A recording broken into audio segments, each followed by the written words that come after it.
Shalom. Hari ini juga kita akan renungkan kitab Yosua.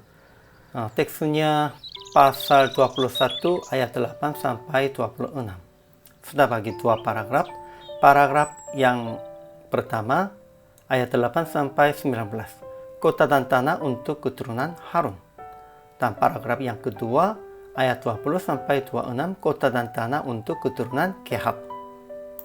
Kesimpulannya, 9 kota dengan tanah penggembalaannya dari milik pusaka keturunan Yehuda dan Simeon, juga 4 kota dari suku Benyamin, maka semuanya 13 kota-kota dan tanah penggembalaan diberikan kepada keturunan Harun. Dan tertulis bahwa dari semua itu, tanah penggembalaan sekitar Kiryat Arba diberikan kepada anak-anak Harun, dan kota-kota, ladang, dan desa menjadi milik Kaleb. Dan juga karena keturunan Gibeon diperintahkan untuk memotong pohon dan mengambil air di Kema, bagian Gibeon yang termasuk ke dalam daerah suku Benyamin juga menjadi kota-kota dan tanah penggembalaan bagi keturunan Harun. Keluarga-keluarga dari kaum Kehat diberikan 10 kota dengan tanah penggembalaannya, 4 kota dari suku Efraim, 4 kota dari suku Dan 2 kota dari suku Manasye. Ajaran tentang hari ini juga begitu. Tuhan memberikan kota dan tanah untuk diam dan menggembalakan kepada keturunan Harun dan keturunan Kehat. Ya, sekalipun membagikan dari milik pusaka suku masing-masing, namun itu sebenarnya Tuhan memberikan kepada mereka. Ajaran tentang manusia. Pertama, 9 kota dengan tanah penggembalaannya dari milik pusaka Bani Yehuda dan Simeon, 4 kota dari suku Benyamin diberikan kepada keturunan Harun. Kedua, keturunan Gibeon yang diperintahkan untuk memotong pohon dan mengambil air di Kema, yang termasuk ke dalam daerah suku Benyamin itu menjadi kota dan tanah penggembalaan bagi keturunan Harun.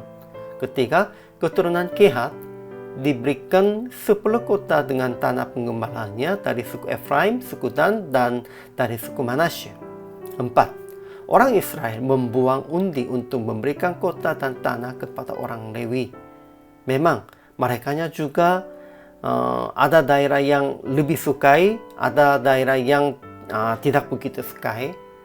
Namun, kadang-kadang mereka hanya memberikan sebagai milik pusaka yang tidak sukainya, tanah yang jelek sajanya, itu juga tidak boleh.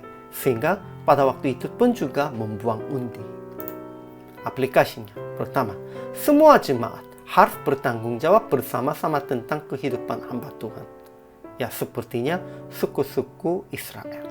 Kedua, sekalipun kita sendiri menyebut hamba Tuhan, jangan lupa kita bukan budak yang dipaksakan, melainkan kita hamba Tuhan yang melayani dengan senang hati.